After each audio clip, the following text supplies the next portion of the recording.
This is draft season. Welcome, everybody. It's all brought to you by Moody's, a proud sponsor of the New York Giants. I am John Schmelk, joined as always by my colleague on draft season from Essentially Sports, the one and only Tony Pauline. Tony, how are you, man? Happy New Year. Same to you. A little bit of a cold, so whatever you had last couple of shows, you gave to me through the wires, But dealing with it, I apologize to anybody watching the show. Otherwise, it's full steam ahead to the Senior Shrine Bowl, Senior Bowl, and all the other good stuff that's the lead up to the draft. Yeah, the improvement in the technology, Tony, is unbelievable. How cold viruses can transfer through Zoom. I have to give the folks credit over there. Excellent work. So we have a busy show coming your way today. We got to go through what happened last week in the college football playoffs. We'll look forward to this weekend in the college football playoffs as well. And then since we have the draft order set, we're going to go through our top 12 mock draft. And the reason I picked 12 is because by the time we get to next week's show, we're going to know who's picking 13 to 24. So that sets up the draft in kind of two halves, 1 to 12 and 12 to 24. So we'll do half of it this week and half of it next week. Tony, I think it should be a fun exercise, and we'll get into it. I had a lot of trouble doing it, and we'll talk about that too. But it should be a fun couple of weeks. Yeah, and with the mock draft, it's ironic. Now that the order is set at the top, you had your previous mock drafts, which were based on, what the order was at that time. You find out which guys are left out, which guys don't fit, which guys you want to put into certain spots that you really don't want to. Yeah, no question about it. And just to note again, folks, mock draft season at this time of year, we all do them. They're fun, and they serve as a good exercise to figure out kind of who the best players are and where they fit. But team needs are still going to change drastically between now and when the draft takes place with free agency, potential trades. We don't know who's going to get franchise tagged, re-signed, who head coaches of certain teams are going to be. Exactly. All these things are questions. So take everything we do with a grain of salt when it comes to mocks. But the point we're doing it is that it's an exercise to kind of see where we are at the top of this draft class and figure out where players are going to go. All right, Tony, we'll get to that a little bit later in the show, but let's start off with round number 2, the quarterfinals of the college football playoffs. They took place last weekend around New Year's Eve and New Year's Day, and the big upset was Miami beating Ohio State. And really the bottom line here, Tony, you can take this any way you want, but Miami dominated up front, whether it was on the defensive line, getting after Julian Sayin, or frankly, even at the end of the game on the offensive line, running that 4-minute offense and running the ball and holding it so Ohio State's offense cannot get the ball back at the end of the game. Tip your cap. Miami's offensive line and defensive line, well done, gentlemen. Well, go back to our show last week. Go back to the article I wrote on Essentially Sports. I thought the Indiana game, when Indiana beat Ohio State in the Big Ten title game, was basically the blueprint for Miami, and you just pointed it out. The Ohio State offensive line was terrible. The Miami pass rush was incredible, more so than the Indiana pass rush. And Indiana pushed the Ohio State defensive front seven up and down the field running the ball. And that's what Miami did early on. It was basically Ohio State did nothing in the beginning of that game to adjust. After they didn't learn any of the lessons from the Indiana game. They changed it around in the second half. By then, it was too late because Miami had so much momentum. And I think when you talk about the Miami Hurricanes, you got to start off with Carson Beck. He didn't have a magnificent game. He was 16 of 26, 138 yards, was only sacked twice, had 1 TD, but he protected the football. No turnovers. Exactly right. Which has been a problem for him. He made big plays when big plays were needed, which he's done in the past, both at Miami and with Georgia. But I think the fact that he was able to protect the football against such a talented defense, as you pointed out, credit to the offensive line of Miami, who did a good, terrific job protecting him. But even the times when he had to roll outside the pocket, get the ball downfield, protecting the football is paramount for Carson Beck, given his history. All right, so let's jump to the defensive side of the ball now for Miami, Tony. And it goes back to those 2 edge rushers. We've talked about them.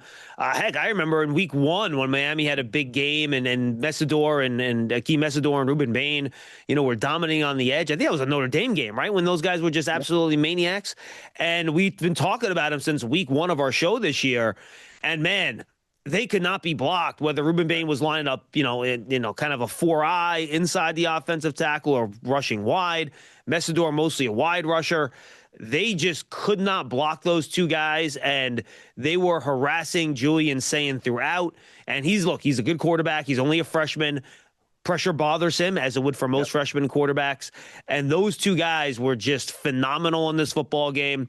You cannot block them, and they certainly helped their draft stock. I think Ohio State also helped them because Sayin was taking snaps out of the shotgun. Then he was dropping back, which made the pocket deeper, which makes the jobs for Bain and Messidor a little bit easier. They don't got to change direction. They don't got to bend off the edge. They can just go straight ahead. I agree with everything you said. And it was prototypical of what we've seen from Messidor and especially Bain this year.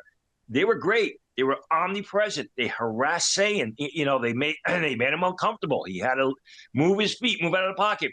But then you look at the stats, 3 tackles for Bain, 1 sack, 1.5 tackle for loss. The stats don't tell the story here because he was relentless.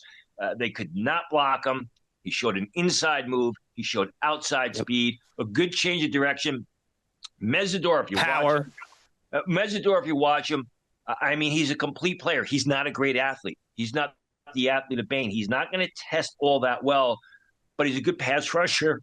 They get him off the line in space. He can get out to the sidelines and pursue the play. It was just a terrific game by both of these guys, which from the get-go, which basically set the tempo of Miami's win. And Tony, Ohio State could not run the ball in the first half. It was one of the reasons why they had to pass so much to set up those pass rushes. They finally got the running game going in the second half a little bit with Bo Jackson, but they just couldn't run it in the first half, which played right into the hands of that Miami pass rush. Yeah, absolutely. And Miami's got a nice little nose tackle that we're going to see. I'm pulling his name up right now. We are going to see him at the Shrine Bowl. Last name begins with a B. Give me 1 second here. Sorry, name escapes me. I did him yesterday. David Blay. He's a transfer. He was a late add to the Senior Bowl. He's a true zero technique nose tackle type that clogs the middle of the field. And what he was doing was he was basically occupying the gaps, occupying the blockers, and letting Bain and the Miami linebackers run to the ball. Mohamed Toure, the former Rutgers player, 7th-year senior, that's had a lot of problems with injuries. Number 1, plays linebacker for Miami. He had a terrific game. He's had a terrific season. He's a real good NFL prospect, but he's got a lot of medical red flags. Toure had a big game because of the fact that Blay was able to clog the middle of the field and basically occupy that Ohio State offensive line, who was unable to move him off the ball. And then, Tony, the other part of the defensive performance for Miami, and we always talk about this when teams play Ohio State, Ohio State's wide receivers are so good, right? Jeremiah Smith, by the way, another great game. He's going to be just a fantastic pro. He's going to be, if not the top pick next year, certainly a top 3 pick, depending on what the quarterback class looks like. And we always talk about the corners going against those guys, and we had talked about Miami cornerback Keontae Scott heading into this game and what a big game it was going to be for him, and he made probably the most important play in the game, jumping a screen pass. I believe it was to Jeremiah Smith, if I'm not mistaken. I think Smith was blocking on the play, actually, and he jumps the route, gets the pick behind the line of scrimmage, avoiding the block at the line of scrimmage, and runs it for a touchdown. And without that play, Miami probably does not win this football game, Tony. So a huge instinctual play from Scott to really help his team advance in the college football playoffs. Changed the game. I mean, right from then and there, Ohio State was playing from way behind. You could sense there was a bit of panic because Ohio State was unable to move the ball. And I mentioned Keontae Scott. Remember, he's been a bit nicked up. Now, he hasn't been fully healthy. Comes from Auburn, a real good defensive back, very physical and aggressive.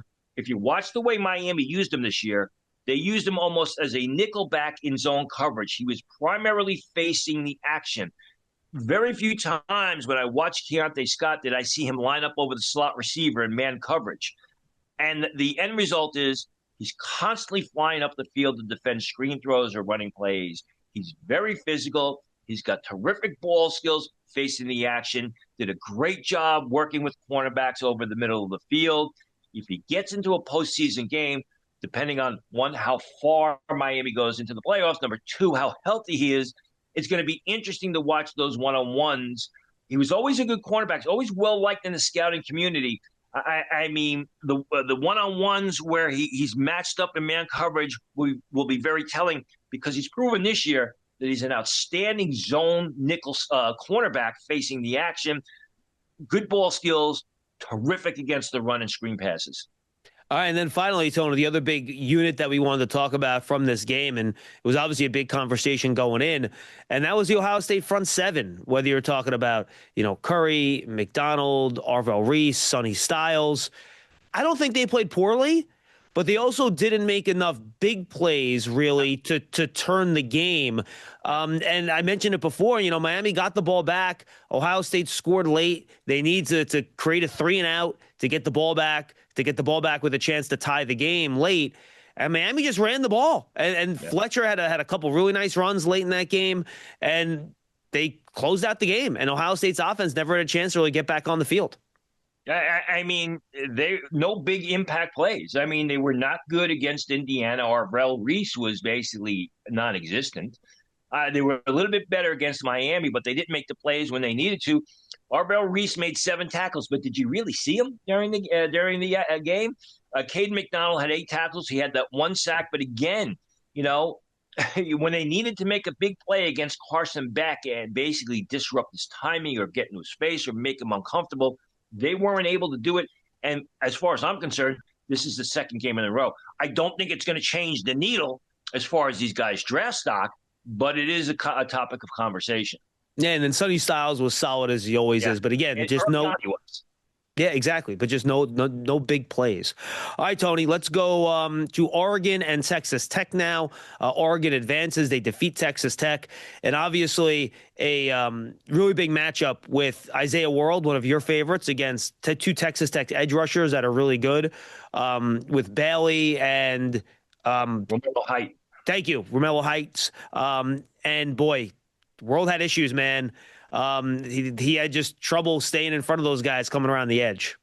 He's got balance issues, which he's got to work, and he's got to get a little bit stronger. I mean, Texas Tech only had 2 sacks. It's going to be another a big challenge for World, which we'll get into this week against Indiana. But I mean, they had 2 sacks. They had 9 tackles for loss. Texas Tech. I think Dante Moore pretty much had his way. Obviously, the Oregon defense, and it was the bigger story. Texas Tech's inability to score. World does have some things that he's got to chip away on, but he shows that ability as a pure left tackle for the next level. Yeah, and look, and Oregon did move the ball. They just struggled a lot in the red zone in this game, and they couldn't get the ball into the end zone for much of the contest. But there was one other player that you want to talk about in this game that we have not really mentioned much on the show so far this year. Lee Hunter, the big defensive tackle for Texas Tech, came by way of Central Florida. He's had a terrific season. 7 tackles in this game, 2 tackles for loss. He's a big 325-pound defensive tackle, but he's also mobile. He's agile. He's not just a guy that clunks around. He's not a clunky guy that lumbers around the field. He is a playmaker. So Hunter, who came in the season as a fringe late-round selection, has definitely elevated his draft stock. And you saw it against a good Oregon offensive line, especially the interior of that offensive line with Pregnon and the center, who did have some issues. But I think a lot of those issues were based because of the fact that Lee Hunter was just very explosive and made life miserable for him. Draft season is presented by Moody's, a proud partner of the New York Giants. Decode risk, unlock opportunity. Learn more at Moody's.com. All right, let's go to Indiana, Alabama, Tony. And boy, this was just a shellacking from start to finish. Again, Fernando Mendoza, we can start there. Wasn't really asked to do a ton, just threw 16 passes, but was super efficient in what he was asked to do. Made some big throws over the course of the game, 14 of 16, 192 yards, and 3 touchdowns. And look, Alabama, I'm just going to say it, Tony, they were outclassed in this game in every way. They just got the snot beat out of them. I mean, if it wasn't for that second half against Oklahoma when they came back, right, Alabama has not played good football, starting from the month of November. And you're right. I mean, Mendoza did what he was asked. Indiana rushed for 215 yards with primarily their backup running back. It wasn't even Hemby who really carried the load against Ohio State in the Big Ten title game. But yeah, I mean, Alabama got beat up every which way. You look at Ty Simpson, 11 for 16, 103 yards. He wasn't effective. He got pounded one time by D'Angelo Pons. I guess D'Angelo Pons figures, if I can't match up against the receivers, I'm going to take them out of the game or take the quarterback out of the game. That's a joke because D'Angelo Pons did play great. And Ty Simpson left the game, after being ineffective, after he was not effective, wasn't effective the first half of the Oklahoma game, wasn't effective towards the end of the season, struggled against Auburn. We talked about that. Going to be interesting to see. Ty Simpson has not said what he's going to do as far as 2026 is concerned. I'm told that he's looking at all of his options. If he gets a first round grade, he would likely enter the draft. I doubt he's going to get a first round grade. There's some talk, he could transfer out of Alabama. Tennessee is a place that they're talking about. I mean, the one telling thing of that game is when Ty Simpson came out, their backup quarterback came in. He's a bigger guy with a stronger arm, and Ty Simpson has a strong arm. The problem is the ball goes all over the place. He's not as accurate, and I think that may give Ty Simpson some pause to think about his future with Alabama. But yeah, I mean, they got crushed and they couldn't answer on offense. And again, it was another ineffective game by Ty Simpson, who I think would be making a huge mistake if he enters the draft. Yeah, I agree with you. I would be cautious of transferring to Tennessee as well, Tony, because that offense does not translate to the NFL either. That to me is a red flag for NFL teams to see you quarterbacking a Tennessee offense. I think you should find an offense that is more conducive to NFL scouts to figure out what you can do.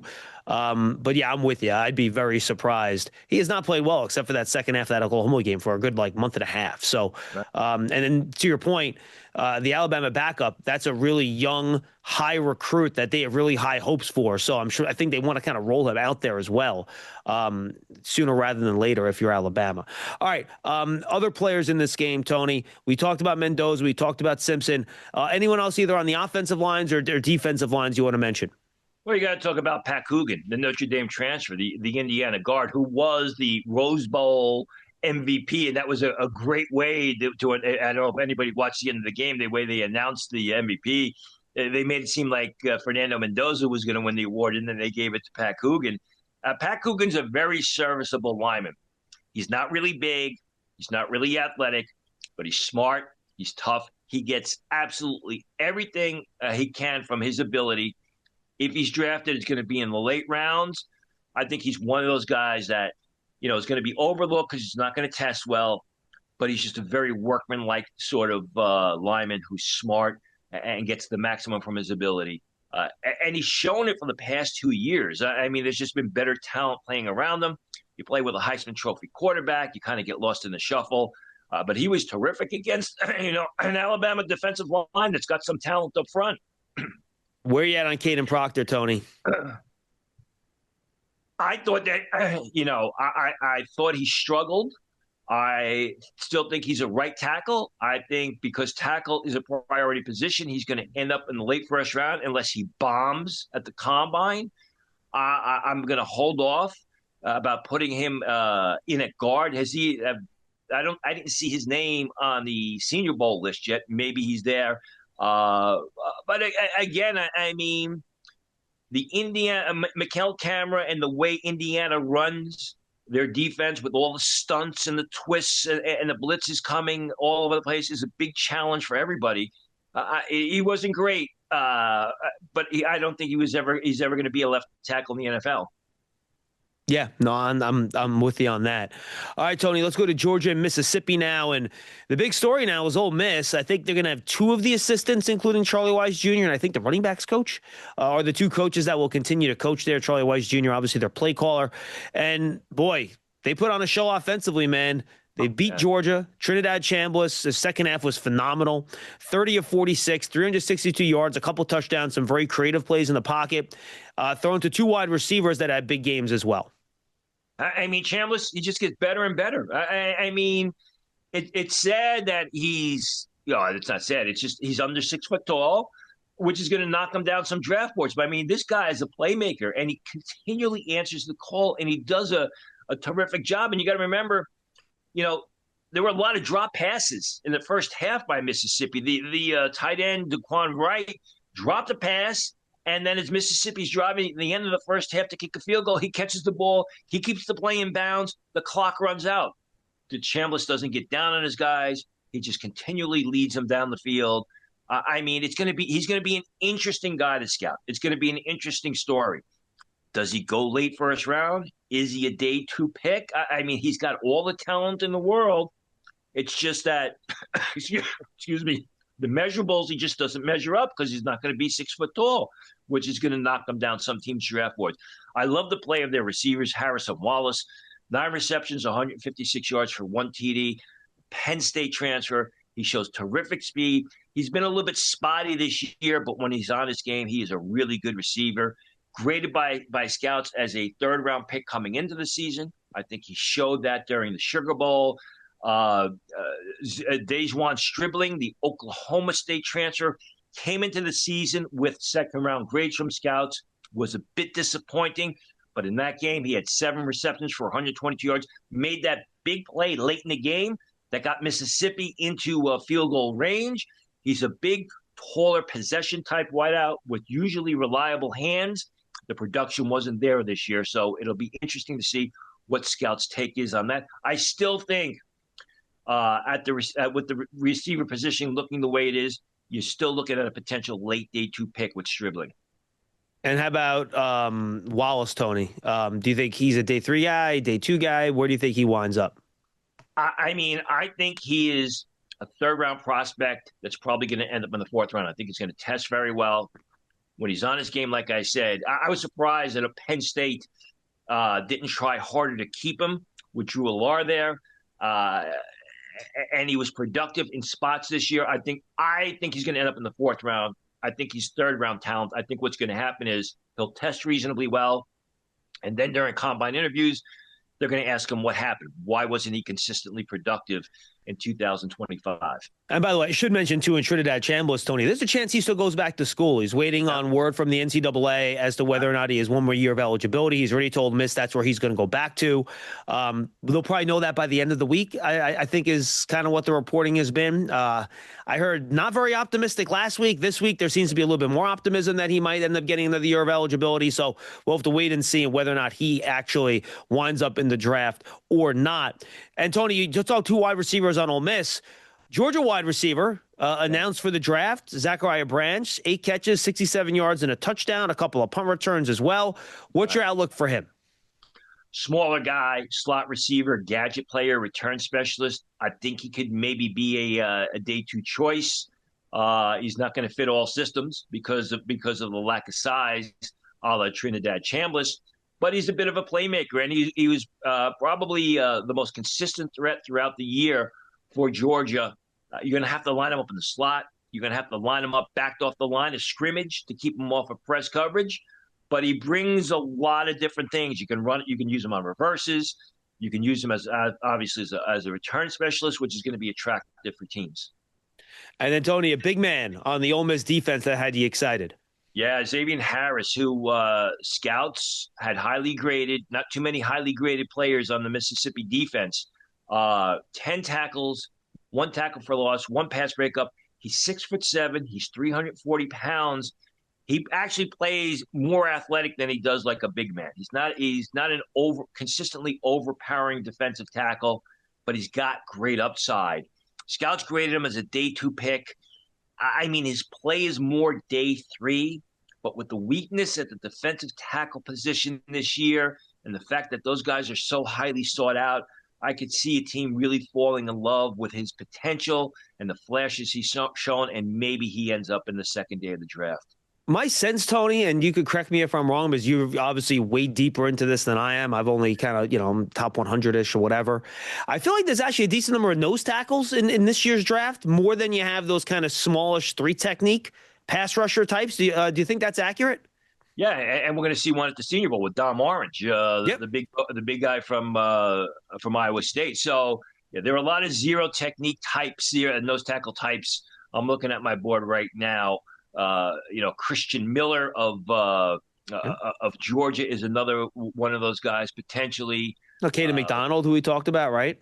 Caden McDonald, though, he's got nose tackle size, but he also plays like a He plays like a bigger, an athletic playmaker. Dante Corleone, the kid from Cincinnati, 330 pounds. Lee Hunter, who I just mentioned, he's athletic, but he's Yep. 6'3.5", 330. Daryl Jackson, who we will see at the Shrine Bowl, 6'5.5", 338 pounds, and he plays like a nose tackle. He's not a playmaker; he's a gap occupier. Moody's is a proud partner of the New York Giants, uniting the brightest minds to turn today's risks into tomorrow's opportunities. Learn more at Moody's.com. And Tony, we should bring up the fact that one big commit, not a lot of them, so I'll mention one to the Senior Bowl. I think it actually came out today, the day that we're recording this. Garrett Nussmeier, a quarterback that we talked a lot about last year as a potential first-round pick if he came out. Season didn't end well for him. This year it's been up and down. He's been banged up a lot. But he'll be at the Senior Bowl. So Drew Fabianic, you again, if you guys haven't checked it out, he was on with us about 4 weeks ago now. Go find it on your Giants YouTube channel, favorite podcast platform, whatever. He's done a great job getting a lot of talented players at that game this year. It's going to be very exciting. I haven't booked the tickets yet. They should be booked this week. Credentials are in process. Very excited to see all these great players down at not only Shrine Bowl, but then the Senior Bowl directly afterwards. Yeah, they finally approved my credential for the Senior Bowl after I messed up. But it's great to see Meyer there. I mean, he was injured. There's a lot of questions about his arm strength. What's the ball speed like when he's making throws on the move? It's going to be interesting in those 5-on-5s and 7-on-7s because he doesn't always make the right decision. Oftentimes the balls are, he's forcing the ball in the coverage. So good for him for showing up to the Senior Bowl. I think there's a lot on the line for him. If he does well, it's going to be a good situation for him. Yeah, and obviously we talked to a lot of these players already in our review, but really quickly, let's look ahead, Tony. We have the semifinals coming up in the college football playoffs. Let's talk about it. Oregon, Indiana, these two teams played earlier in the year in a very close game that was highly contested. That was fun. What are some of the big matchups you'll be keeping an eye on in this game? Talked about Pat Coogan before. Watch his matchup against Amari Washington, the quick, explosive defensive tackle from Oregon who projects as a first-round pick. That's going to be something to keep an eye on. We've talked about Kenyon Sadiq, the athletic tight end who shows flashes of brilliance, yet the overall production isn't there. Going up against Aiden Fisher, the linebacker from Indiana, three-down player, doesn't have the same size, but he's athletic, he's intense, he's incredibly instinctive. That's going to be one to keep an eye on. And then you mentioned Isaiah World. Well, that Indiana defensive pass rush led by Mikael Kamara, they're not the biggest guys in the world, but they go laterally. They don't go straight up the field. They go laterally, which causes a lot of problems. World better be on his game. And, a couple of weeks ago, you asked me about Evan Stewart, the Texas A&M transfer. I did. Who had a real good season last year, hurt his knee before the season in August camp. There's talk that he may return to this game. He was shooting to play in this game, so it'll be interesting to see if Evan Stewart gets on the field against Indiana. That matchup against D'Angelo Pons, one of our favorite cornerbacks. I mean, the little engine that good. He's a small guy, but he plays big football. He's got outstanding ball skills. And, of course, Fernando Mendoza will continue to try to cement himself as the potential top pick in this draft. Any word, Tony, if Stephen Daly is going to be able to play in this game, or is he going to be out again? Yeah, I have not heard or really seen any updates on that. What's your Dante Moore temperature taking update in terms of yay or nay going into the draft? Good question. I spoke with people from his team right before New Year's, and what they were telling me is it's a situation where Dante Moore really has to enter the draft. When you look at the money, the fact he's either going to be the first or second pick, what he's going to make guaranteed over the next 4 years is basically the same as he's going to go, if he goes back, he's going to sign an NIL deal with Oregon and endorsements for about 12 to 15 million. He'll make 4 times that amount guaranteed if he enters the draft. So from a financial point of view, they're telling me he has to enter the draft. Now, will he? That's going to be up to him. They told me it's going to factor into the teams where he could end up, which means either the Raiders or the Jets. Is he comfortable there? A couple of weeks ago when we talked, I thought it was about 30-70 he would enter the draft. What I'm hearing now is probably 70-30. He does enter the draft. I've not spoken with Dante Moore. I've not heard about people in his team speaking with Dante Moore. Obviously, Dante Moore's got bigger things on his plate. He wants to win a national championship. But they went a couple of weeks ago. I wrote an article at Essentially Sports saying that if he was going to be a top 3 pick, his team was going to recommend to him that he enter the draft. Now I'm hearing he basically has to enter the draft because of the money. So it's going to come down to Dante Moore. Does he want to go back to school for 1 year and make $12 million? Does he want to enter the NFL and get probably $55 million guaranteed if he's the second pick of the draft? Yeah, and look, you have 2 quarterback-needy teams at the top of the draft, so it's not going to be a mystery as to where he's going to go if he decides to come out. So he'll have that all out in front of him, figuring out what's best for him. The point was this, though: is he comfortable? If the Raiders don't take him with the first pick, is he comfortable? Ending up with the New York Jets, or would he rather go back to Oregon one more year, and then he could end up with the Jets in 2027? Who knows? But would he go back to Oregon one more year and then roll the dice in 2027?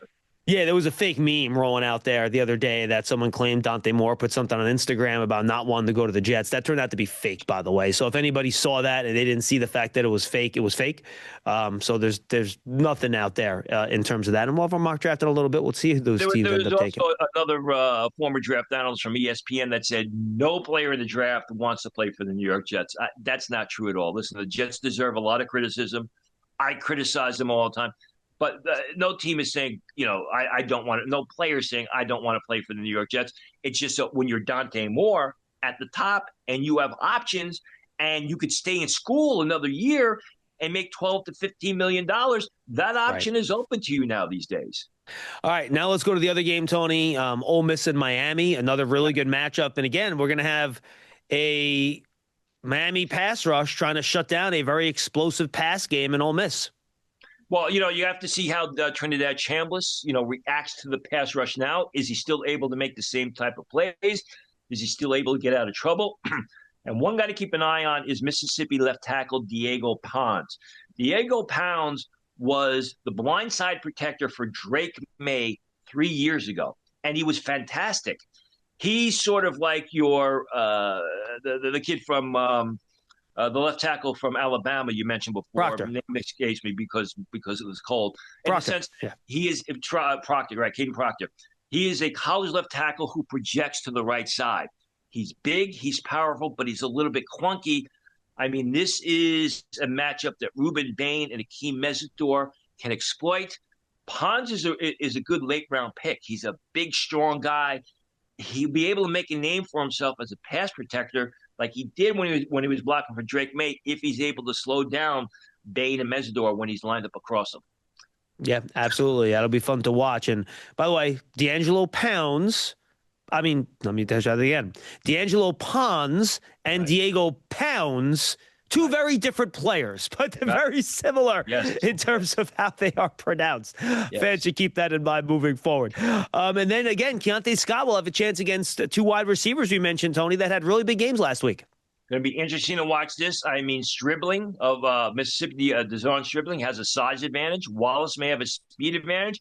I like Scott. I like to see it more when he's making plays with his back to the ball. But still, it's going to be another opportunity for him against a very talented quarterback that can make a lot of plays in the pocket, outside the pocket, make plays with his legs in Trinidad Chambliss. And Miami wants to run the football on offense, Tony. They don't want to make Carson Beck throw it 40, 50 times. And you talked about Xavier Harris and the job he did for Ole Miss last week. He'll have another challenge against a Miami running attack that has been very effective the last couple of weeks. Yeah, and Nez Cooper, Maego gets all the talk and the conversations focused on him. Now we know. NFL prospects and the Miami offensive line. And Nez Cooper is a strong, tough, run-blocking interior lineman at guard. I mean, he's a lot of fun to watch. He's not a real mobile guy.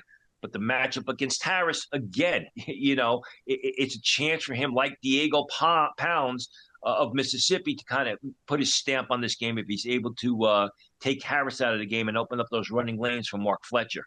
And then, Tony, I guess Carson Beck will continue to have a chance here to cement himself as, assuming Simpson doesn't come out, we'll see about Chambliss. But Beck is trying to establish himself, I guess, as quarterback 3, right? I mean, he has a chance to be quarterback 3, right?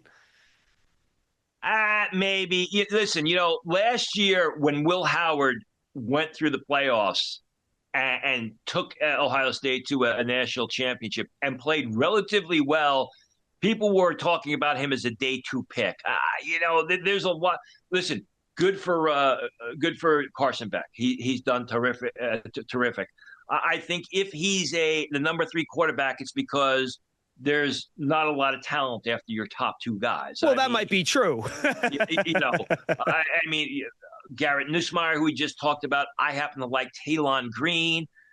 Beck, I think, can help himself, but I don't think he's really going to move the needle with two more good games. Again, go back to the question is, can he keep the momentum going? The momentum that he built up on the Ohio State game. The defense of Mississippi is not as strong as Ohio State's defense.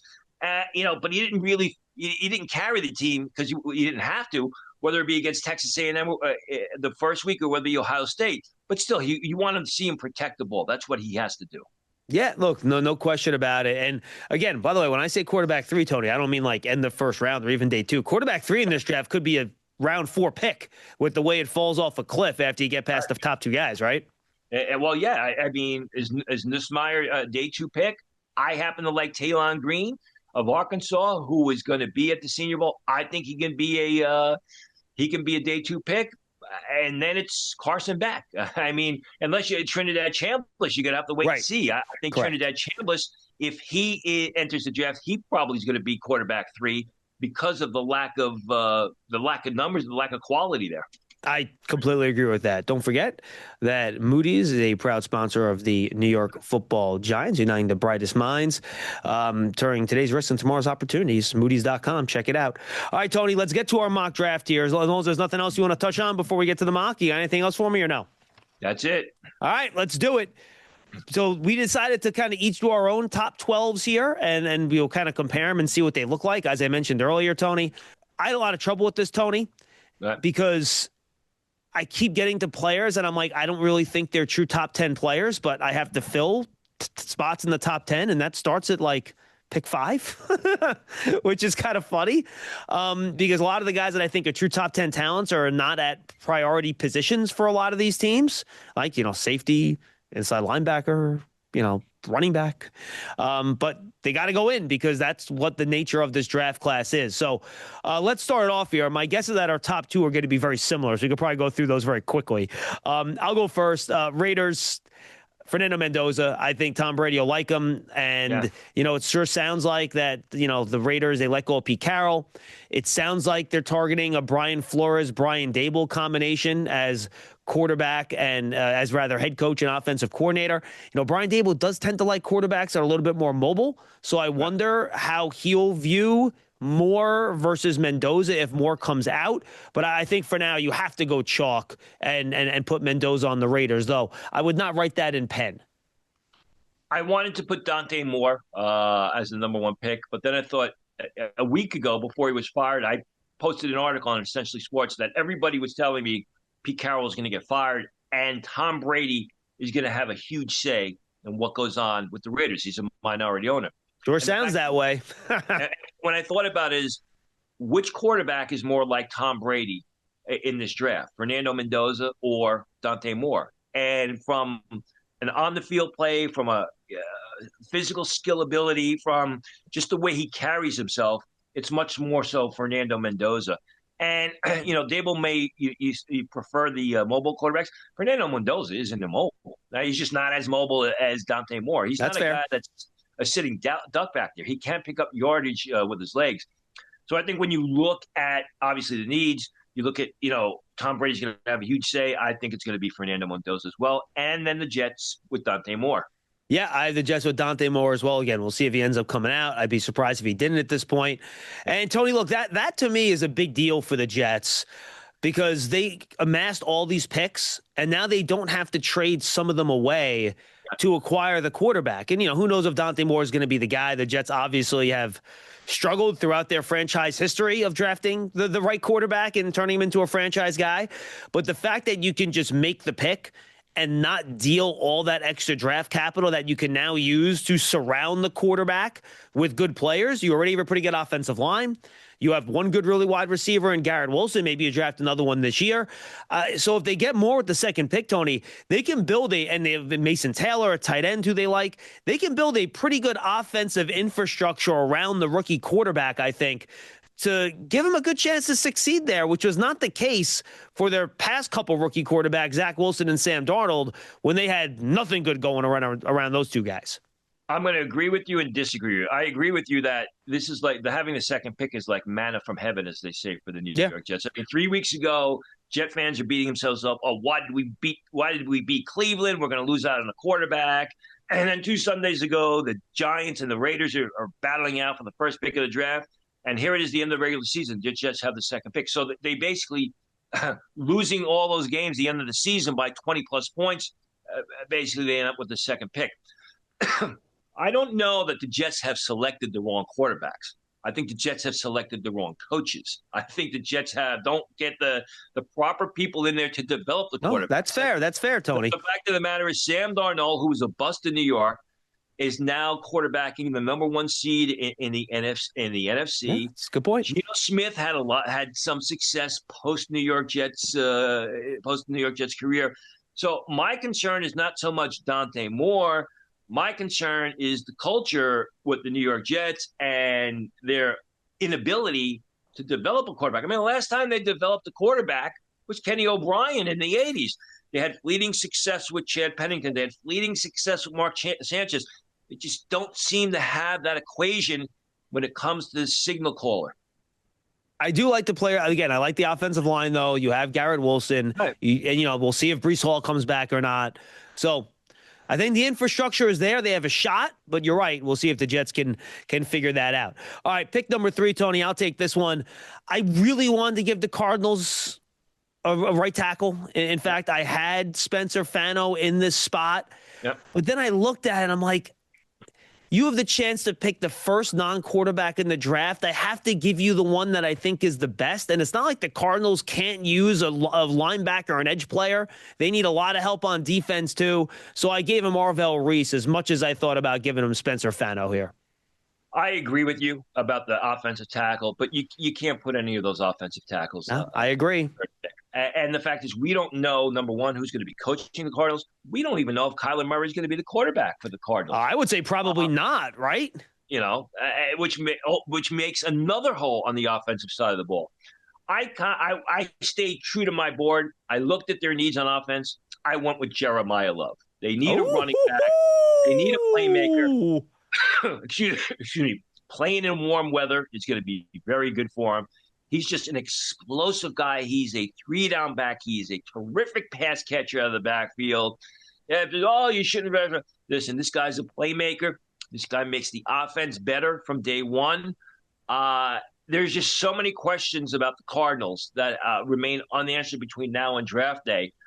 I just went by. I said I'm going to fill a need based on my board, and Jeremiah Love was the highest rated player, and it was a need. All right, Tony, then the Titans at 4. Who do you got? I haven't taken Ruben Bain. I mean, the best edge rusher. They're always looking for edge rushers. Again, a team we don't know who their coach is going to be, but they've needed an edge rusher for the longest time. I think a lot depends on who the coach is, the defensive system. Are they going to play a 4-man front or are they going to play a 3-man front? But again, looking at the board, looking at the team needs, this is one that kind of was rather easy for me. I gave him an edge rusher too, Tony, but it wasn't Ruben Bain. I ended up giving him Keldrick Falk. I've heard so many whispers that Bain's measurements are going to scare people away with his Tyrannosaurus Rex arms, and that's going to be a big, piece of conversation we're going to have. Where does he fit? Is he an edge? Is he a 3 technique? Where do you put him? I think that's going to scare teams a little bit. I think the Titans, look, Borgonzi's in his second year as GM, or going into his second year as GM. Didn't even just finish his first. They're going to have a new head coach. I think they're going to take a long-term outlook at this. I really wanted to give the Titans a wide receiver here. I just couldn't justify it at pick number 4 to help Cam Ward. Keldrick Falk is one of the youngest players in the draft. His physical profile is off the charts. Much like Bain, the numbers and the production aren't what you want them to be. So I do think there is a level of risk here. So I gave Keldrick Falk to the Titans here at number 4. He can play edge. You can slide him into the 3 technique and maybe, passing situation. So I gave him Falk, and I think this will be an interesting conversation throughout the process, Tony. If you put Reese as kind of a hybrid linebacker edge player, who's the first true edge defensive end that's going to get picked? Is it going to be Bain or is it going to be Falk? I would agree with you. And I like Falk. I mean, I thought coming into the season he was top 5 material. He just didn't meet my expectations this year. He was and that's fair. A threat, which is a concern to me. All right, so the New York Giants at number 5, Tony. I went leaning more need here, I think, a little bit. I thought about Ruben Payne, but the Giants have invested so much at the edge position already, on the defensive line. I couldn't bring myself to do it. Giant fans might come for me. I even thought about a Sonny Styles pick here, where I think the Giants need an off-ball linebacker. He's a really good player, but I think it's too high for him. I couldn't do that. So I went Carnell Tate. I took the first wide receiver off the board for the New York Giants. He's a big, long, fast wide receiver that I think fits really well opposite of Malik Neighbors. I thought about Francis Maui-Noah here as well. The Giants could have a hole at offensive tackle with Jermaine Illuminor as a free agent, but I think they like Marcus Bowe as a guy that can slide in there. So I didn't want to force it with Maui-Noah. I didn't want to force it with Spencer Fano, the other right tackle that I mentioned earlier. I think he's a guy that will be in the mix here as well as a possible pick. So I lean more into need here. The Giants need another playmaker on offense to help their quarterback, Jackson Dart. So I went with Carnell Tate, the wide receiver out of Ohio State. What number do you know, or do you do it? What number is Carnell Tate on your board as far as overall prospects? I don't have that set up yet, but he probably, when all's said and done, Tony, if I do it quick off the top of my head, if I take the quarterbacks out of it and I'm just looking at position players, I would probably have him 1, 2, 3, 4, 7-ish, 8-ish, something like that, probably. Okay, well, then it's not that. I mean, I have Carnell Tate further down the list. Carnell Tate is actually my 13th rated player, assuming all the underclassmen we talk about. So for me, that's a bit of a reach. Listen, Arvell Reese is sitting there. Well, not for me. Not for me. He's off the board for me. The way I am, Arvell Reese is sitting there. Giants need help at defense. They need a guy who can help stop the run. He's not, people say, is he an edge rusher? He's a linebacker who can rush the passer. He's a linebacker that can stack the run, that can make plays in pursuit, that can cover tight ends, that can get down the field, that can rush the passer if and when you need him.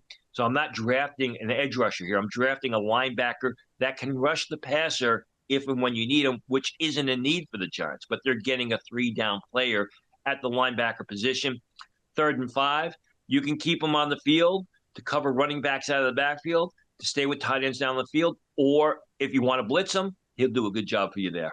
And Tony, for the record, if Arvell Reese was on the board for me, I would have selected him here for that same very reason, as more of an off-ball linebacker, as a guy that can maybe blitz a little bit. But that's why I mentioned Sonny Styles. But I do think that could be a need for the Giants. If Reese was there, I would have picked him. But since he wasn't, I went with the wide receiver, Carnell Tate. All right, let's go to the Cleveland Browns here, Tony, at number 6. Who do you got? I take Spencer Fano. They have desperate needs on offense. Obviously, quarterback is a question. They need a receiver. They're pretty set at the tight end. They're pretty set at running back, but they need help on the offensive line, which is kind of ironic because just a few years ago, the offensive line looked like a strength for the Cleveland Browns. They've had injuries. Jack Conklin, you don't know if he's playing or not. DeJuan Jones, our favorite guy from the Senior Bowl a couple years ago. When he's good, but a lot of times he's on the sidelines. They got to start on the line of scrimmage. Kind of interesting that they fired the coach, but they kept Andrew Berry, who signed Deshaun Watson at a huge deal about 5 years ago. You gotta start with the line of scrimmage. The defensive line of scrimmage is terrific. Their defense is really good. Their offensive line is a disaster. That's why I went with Fano for the Cleveland Browns with the 6th pick. No, that's who I have there at the 6th pick as well. I have Fano in there. All their offensive linemen are free agents this year. All their starters, Tony. They need offensive linemen desperately. I think he's the best one. So I'm with you. Spencer Fano to the Browns at 6. I won't spend much more time on that. And then for me, Tony, I still have Ruben Bain on the board. So for me, with the Commanders at 7, they desperately need pass rush at defensive end, man. Like, their pass rush is not very good. So to me, this was an easy run to the podium. I can't believe Ruben Bain is still there. Let's pick him.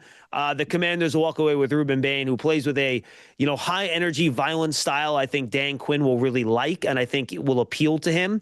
You look at some of the power ends he had when he was in Seattle back in the day. You're talking about Michael Bennett and Cliff Averill, right? So I think he kind of falls into that sort of category. So I thought this was, for me, a very easy pick. Ruben Bain to the Commanders at number 7. Yeah, he also liked those smaller, speedier edge rushers, which is why I went with David Bailey with this pick, Ooh, like the it. edge rusher from Texas Tech, who's I think is going to make a big jump up draft boards. He's an explosive player. He may only be about 245 pounds, but I've said this constantly. If you watch him, he's not a small 245 pounds because he holds his ground against blocks by opposing offensive tackles. They can't move him off the ball. And so he also has the athleticism to drop off the line and play in space on zone blitzes if you want to use him as that. So you're getting probably the premier pass rusher in college football, not necessarily a top pass rushing prospect, and a guy that you can use in a variety of ways, which I think is something Dan Quinn is really going to like. All right, then, Tony, we have the Saints in number 8 here. Who do you got? I'm taking Keldrick Falk. They need an edge rusher. They take a guy from the state of Alabama. Obviously, Tyler Shuck has worked out for them. Good for them and good for Tyler Shuck. They don't need a quarterback. Looks like they got their QB of the future. The Saints are funny because they're always drafting on the lines of scrimmage, offensive and defensive line with early draft picks, yet there's always a need there. I think that Keldrick Falk fits a couple of needs on the defensive line. Yeah, I thought about David Bailey here, Tony. In fact, I had him in this slot for a little while. I decided to push him out of it. Instead, I went who I think might be the best defensive player in this draft class, and that's Caleb Downs. He's a do-everything player that can, play slot. He can play safety. He's just an instinctual player, and I think the Saints will fall in love with him when they watch him. Chase Young's been actually really good for them as an edge rusher this year. He's done a really nice job. They don't have a second one because, Cameron Jordan's like 80 years old, and he's at some point going to retire, even though he's still a very good player. But I decided to go with Caleb Downs here, one of the best defenders on the board. I mean, it makes sense. They need defense. I just think their history is drafting on the lines of scrimmage. No, I totally agree with that, which is why I was close going Bailey. That's going to do a little twist today. Let's go to pick number 9. Believe it or not, it's the Kansas City Chiefs, where, I mean, before the year, Kansas City Chiefs, really? And I could not resist here, Tony. I just couldn't. I want to see Jeremiah Love play with Andy Reid and Patrick Mahomes. And he's sitting there, and they need an explosive playmaker. I think Travis Kelce's going to retire. Those wide receivers, the Xavier Worthies and Rashee Rice, they just did not get the job done as explosive playmakers this year. So why not just draft the best explosive playmaker in the draft? And that's Jeremiah Love, which I think will give the Chiefs an aspect of their offense that they have never had before, with Patrick Mahomes as their quarterback. And you go back to what you think about when Andy Reid was with the Eagles, right? He had guys like Deuce Staley. Brian Westbrook is more of a guy that comes to mind who can catch it and run it, and Love's a much bigger player than he was. He can do a little bit more, I think, even. So this to me was a home run pick. Jeremiah Love to the Chiefs, which will just transform that offense and make it a dominant unit once again. I think it's a great pick. I mean, and he'd work well with Isaiah Pacheco. I mean, Pacheco's your inside pounder, and then you bring in Love, who can pick and choose his spots. He's got the speed and agility to turn the corner, and he is a terrific pass catcher. Jeremiah Love just isn't on my board because he went so early. Kansas City was the first sort of mild reach. I had him taking Carnell Tate because of the need at wide receiver. And if you don't answer that need, you're wasting Patrick Holmes. If you don't protect him, you're wasting Patrick Holmes. You're wasting the career of one of the top, probably the top quarterback in the league. So you better get some weapons. I would have liked to put a cornerback here, but Carnell Tate is rated higher on my board than Mansour Delane, who I don't think is a top 10 pick. Did you consider Caleb Downs here, Tony? I did not. Because if you look at their history, they usually get their safeties in the third roundish or so, and the need at receiver is just so great. Caleb Downs is much higher rated on my board, much higher rated. But I said, you know what, you got to do things, whether it's in free agency or in the draft, to really, fortify the protection and give weapons to Patrick Mahomes, rather than just watching his career fritter away because you haven't surrounded him with the right people. No, I get it, Tony. If Tate was on the board for me, I would have considered him here. But look, I think, and I do think Caleb Downs, Steve Spagnuolo would love him. He would be such a chess piece for him to play all around the defense. But I totally get why you went where you went. All right, then we have the Bengals here, Tony, at number 10. What do you got? I wanted to put Peter Woods here, but that defense has not been the same since they lost Jesse Bates. Caleb Downs is still on the board. That's who I went with. He's my second rated player on the board. Here are the Bengals drafting at number 10. Safety is a need. It's not as high a need as defensive tackle. Some people may go offensive tackle to spot. But again, what you said about Caleb Downs with Steve Spagnuolo, I think you'll see the same in Cincinnati, who, like I said, when Jesse Bates was there, and Jesse Bates obviously was what, a third round pick. It's just it was a different situation. Caleb Downs is a much better player, much more productive, much higher rated at equal points in his career with Jesse Bates. So I think he changes the face of that Bengals defense. Yeah, and Tony, David Bailey was still on the board for me here, so I had to go with David Bailey. You don't know what's going to happen with Trey Hendrickson when it comes to the Cincinnati Bengals. Is he going to be back? They can franchise it, tag him, but that's going to get messy given everything that happened with him last year with the contract. So they're going to need an edge player. They need to kind of get players on that defense that can just play. Their defense was better at the end of the year, but it still wasn't good enough. So to me, David Bailey was one of the easier picks for me that he was still sitting there at 10. That was kind of a run to the podium type of deal. I know you're a big fan. So let me go to pick number 11 here. Miami Dolphins, Tony. And I went Francis Maui-Noah here. They've kind of had offensive line issues. Whoever their quarterback ends up being next year, I could see Kyler Murray winding up in Miami. I think that would be a kind of good fit for him if they decide to move on from Tua, which it looks like they're going to try to do given the fact that they benched him over the course of the year. It looks like Mike McDaniel is going to be back. I think Kyler Murray in that system, I think, would be interesting. So I went Francis Maui-Noah here, try to shore up the right side of that offensive line where they've had some issues. Likely a tackle. You can always move him a guard if you want, but I think he can play tackle. And I thought that was a pretty easy pick here for the Dolphins at 11. Same. I mean, in my prior mock drafts, Magiola was gone by this pick. I had the Dolphins taking Mansour Delane. Magiola is much higher rated, fills the need, tackle, maybe a guard, both positions of need for the Dolphins. And you know what? He gets to play on the same field that he's been playing on for the past 3 years at the University of Miami. So he really doesn't have to travel very far. No question. All right, Tony, last pick we're doing today, and then we're going to do picks 13 through 24 tomorrow with these same players off next week, pardon me, with these same players off the board. Give me your pick for the Dallas Cowboys at pick number 12, Tony. I really wanted to give him Mansour Delane here, but I went with Sonny Styles, an off-ball linebacker who can play in coverage. Obviously, he's not a cornerback. He can make plays in pursuit, a guy that's terrific in coverage. He can blitz the quarterback on occasion. There seems to be a vibe about Sonny Styles and the Dallas Cowboys, who just fired their defensive coordinator, so we'll have to wait and see what happens. But I went with Sonny Styles going to the Cowboys at this pick. Well, Tony, we had the same exact debate, whether it was Delane or Styles. Those are the two guys I was looking at, too. And I also went with Sonny Styles. I slid him in there. I think you put him next to DeMarvion Overshown, and you have those two guys with their speed, Tony, and instincts running around the middle of that defense. That, to me, is a scary combination. But their secondary is so bad. I mean, they have a lot of issues in the back end other than Deron Bland. They drafted Siobhan Revelle last year, I know, but who's their third and fourth corner? But again, I don't think Delane's going to measure and test particularly well, and I think that'll, you're really going to pick a corner that's not that fast and not that big and pick him at 12th overall? I have a hard time thinking that's going to happen. So I thought Sonny Styles, probably the best player left on the board, too, to be totally honest with you. I know it's not a super valuable position at off-ball linebacker, but to me, I think Styles is the pick here. I love these converted safeties that turn into linebackers. And if you looked at Sonny Styles, you would say, oh, my gosh, that guy played safety. He's not small, but he has safety instinct. So I think he is probably the next best player left on the board. Yeah, you got linebackers in college that are built like more like smaller safeties than they are big safeties than they are smaller linebackers. Sonny Styles is a safety that looks and is built like a linebacker. There's no doubt about it. Again, we'll have to wait and see. I agree with what you said about Delane. Styles was much higher rated. The only guy and you didn't have him either in the top 12, kind of fell out of your top 12 as well, was Peter Woods. Yeah, I thought about him too, but I couldn't find a good fit. I thought about the Dolphins at 11. I really did, but I decided not to go there.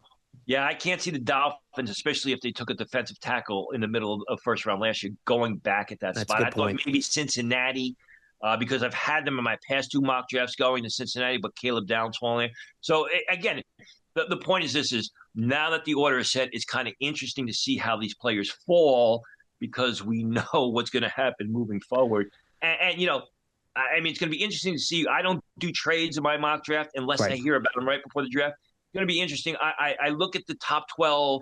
I look at Arizona, maybe the Giants.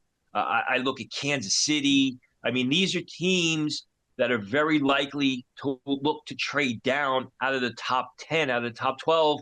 But the fact is how many teams are going to be clamoring to move up, and who are they going to really be clamoring to move up to get? No, I'm with you, Tony. And it's funny when you look at it, we had the identical set of players in our top 12. Oh, It was a different order, but both of us, and tell me if I'm wrong here, I tracked it.